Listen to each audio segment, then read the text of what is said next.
निर्देश दिए हैं, क्या अभी तक ऑब्जर्वेशन कर रहे हैं?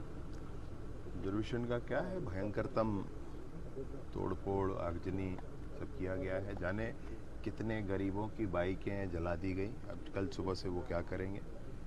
जाने कलेक्ट्रेट के रिकॉर्ड रूम में कितने लोगों की ज़मीन के दस्तावेज जला दिए गए। अब वो गरीब कल क्या ढूंढेंगे, क्या कराएंगे, क्या कर कैसे करेंगे। ये सब करने का, और पूरी बिल्डिंग जला दी गई। कितनी सुंदर सी बनी बिल्डिंग, बड़ी मुश्किल से चीज़ें बनती हैं भाई। सरकारी संपत्ति को ऐसे बर्बाद नहीं किया जाता है। और ये सरकारी संपत्ति को बर्बाद करने वाले किसी समाज के नहीं होते हैं, ये असामाजिक होते हैं जिन्होंने ये किया है। हमारे प्रदेश में बाबा गुरु घासीदास के आशीर्वाद से उनको समूचा प्रदेश मानता है, कोई एक समाज मानता है ऐसा नहीं है। सतनामी समाज विशेष रूप से श्वेत ध्वजवाहक हैं, और वो शांति के, सौहार्द के प्रतीक के स्वरूप में श्वेत ध्वज का धारण करते हैं। अब इस विषय पर एक जो घटना विगत माह 15-16 मई की दरमियानी रात को हुई थी कि पूज्य अमर गुफा में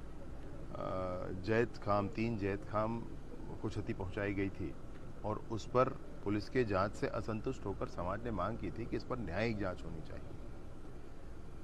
सभी तरह की चर्चा के बाद न्यायिक जांच की घोषणा माननीय मुख्यमंत्री जी के निर्देश के आधार पर कर दी गई थी, और न्यायिक जांच की जो घोषणा हुई थी उससे समाज संतुष्ट भी था।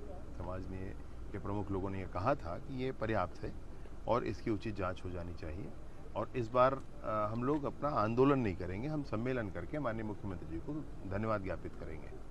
वो धन्यवाद ज्ञापन का मसला था, और उसके बीच में जो कुछ हुआ है, चूँकि समाज संतुष्ट था, समाज ने स्पष्ट तौर पर कहा था, समाज को मान्यता थी, इसलिए समाज का कोई विषय नहीं है। समाज तो अपने कार्यक्रम में था, अपने भाव में था। अभी बीच में किसने आकर के ये सब किया, ये असामाजिक लोग कौन हैं, ये मसला है। और इस मसले पर ही मैं सोचता हूँ कि कानून काम कर रहा है, और उचित समय में सब कुछ स्पष्ट होगा। तो प्रशासनिक चूक मानते हैं, क्या मानते हैं कि कहीं न कहीं प्रशासनिक चूक हुई है? देखिए, जो कुछ हुआ है मैंने बहुत विस्तार से आपको बताया है, बहुत विस्तार से बताया है आपको। मसला ये है कि सब कुछ स्पष्ट था, कुछ बात नहीं थी।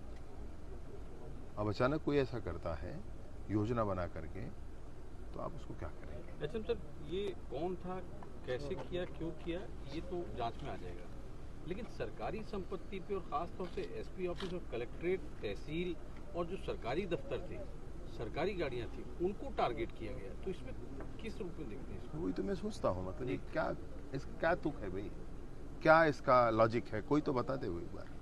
मसला क्या है। अरे बड़ी मुश्किल से चीज़ें बनती हैं, लटपट में जनता के लिए सुविधाएं मुहैया कराई जाती हैं, अभी उसको नष्ट कर देना है, तो आप किसको सजा दे रहे हैं भाई। अधिकारियों को थोड़ा सजा होती है, किसको सजा दे रहे हैं, आम जनता ही पीड़ित होना है। तो ऐसे कैसे चलेगा। ऐसे जिसने भी किया है वो निस्संदेह असामाजिक लोग हैं, उन पर तो कानूनी कार्रवाई होगी, कानून अपना काम करेगा। जिस तरीके की भीड़ थी, तो ये 1-2 दिन की तैयारी नहीं थी, और इसमें कहीं ना कहीं इंटेलिजेंस चूक भी कहीं नज़र आ रही है। देखिए, इंटेलिजेंस का चूक मतलब क्या कहेंगे आप। जितनी चर्चा हो गई थी, अनेक बैठकें हो गई थी, लोग संतुष्ट थे, लोगों का ये कहना था धन्यवाद ज्ञापन करना है, और वही किया समाज ने, तो वही किया है।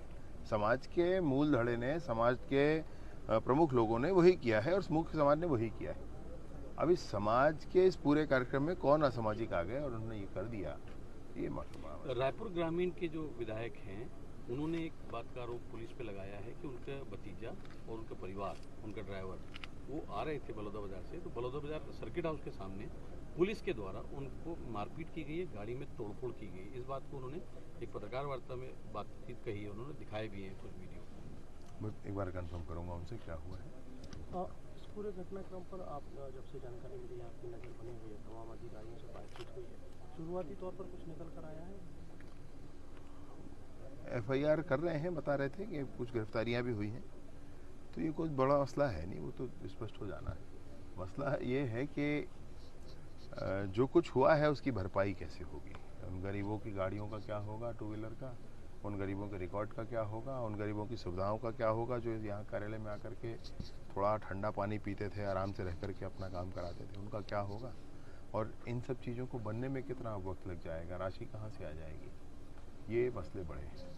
बाकी अब कानून का है, जिसने अपराध किया है कानून उसका उस पर काम कुछ करेगा। छोटे कर्मचारी लोग हैं, उन्होंने जो हम लोगों से बात की, उनका कहना था कि कुछ मुआवजा वगैरह मिलेगा, क्योंकि उनकी बड़ी मेहनत से उन्होंने अपनी गाड़ियां ली थी या जो भी साधन उन्होंने लिए वो सब समय का है, किसका क्या हुआ है आकलन होगा।